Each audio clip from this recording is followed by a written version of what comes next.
நேற்று ஒரு வீடியோ போட்டேன்ல, அதை பற்றி வாக்குவாதம் எனக்கும் என் பொண்டாட்டிக்கும் அப்படி ஒரு வாக்குவாதம்.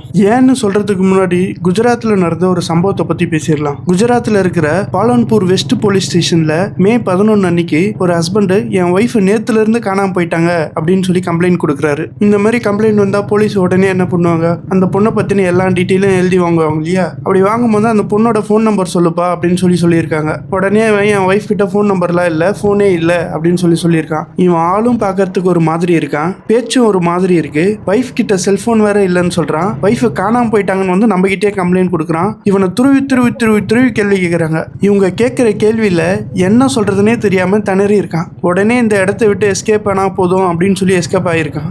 அடுத்த நாள் அந்த கம்ப்ளைண்ட் கொடுக்க வந்தான் இல்லையா அந்த ஹஸ்பண்டு, அவங்க அப்பா வந்து என் பையனையும் காணும் அப்படின்னு சொல்லிட்டு அதே போலீஸ் ஸ்டேஷனில் கம்ப்ளைண்ட் கொடுத்துருக்காரு. அதுக்கப்புறம் போலீஸ் இந்த கேஸை அவங்க ஸ்டைலில் இன்வெஸ்டிகேஷன் பண்ணியிருக்காங்க. இன்வெஸ்டிகேஷனை தீவிரமாக பண்ணதில் என்ன தெரிஞ்சதுன்னா, அந்த பொண்ணு தாரத் அப்படின்ற ஒரு ஊரில் ஒரு வீட்டில் இருந்திருக்கிறத வந்து கண்டுபிடிச்சிருக்காங்க. அதுக்கப்புறம் அந்த பொண்ணோட வாக்குமூலம் தான் இந்த கேஸையே தலைகீழாக திருப்பி போட்டிருக்கு. அந்த பொண்ணு என்ன சொல்லியிருக்குன்னா, ஐயா எனக்கு என் ஹஸ்பண்டுக்கும் கல்யாணம் ஆகி 12 வருஷம் ஆகுது. இந்த ஆள் வந்து கொஞ்ச நாளாவே சரியில்லை. ஏதோ ஒரு பொண்ணை கல்யாணம் முடிக்கிறதுக்காக என்னை எப்படியாவது ஒழிச்சு கட்டணும்னு சொல்லிட்டு ரொம்ப நாளாக திட்டம் தீட்டிட்டு இருக்கான். ஒரு நாள் என் ஹஸ்பண்டோட ஃப்ரெண்ட்ஸ் 2 பேரும் சேர்ந்து கல்யாணத்துக்கு போகிறதா சொல்லி என்னை ஆட்டோ ரிக்ஷாவில் கூப்பிட்டு போனாங்க. கூட்டிகிட்டு போய் ஒரு வீட்டில் அடைச்சி வச்சுட்டாங்க. அதில் ஒருத்தன் என்னை 2 வாட்டி கொடூரமாக ரேப் பண்ணியிருக்கான். அதோடு இல்லாமல் தாரத்தில் இருக்கிற ஒரு வீட்டில் கூப்பிட்டு போய் என்னை வந்து விட்டுட்டாங்க.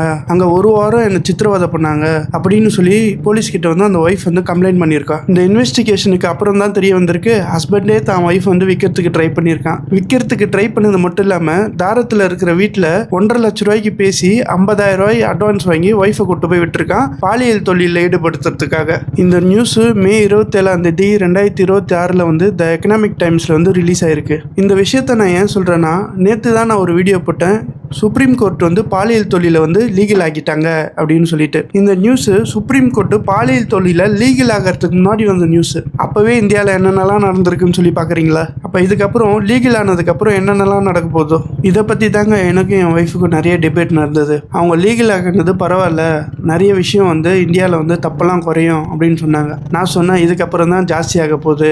ஏன்னா பயந்து செக்ஸ் ஒர்க்கர்ஸ் கிட்ட போகிற ஆம்பளைங்கெல்லாம் இனிமேல் நெஞ்சு நிமித்திக்கிட்டு தான் போகிறானுங்க.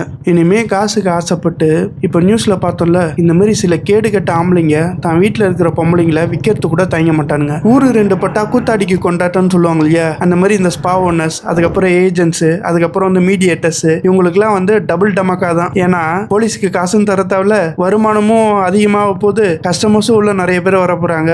இதுக்கப்புறம் வந்து ஸ்பா அப்படின்ற போர்டெல்லாம் கட்டிட்டு செக்ஸ் ஒர்க் அப்படின்ற போர்டை வந்து மாட்ட போறானுங்க.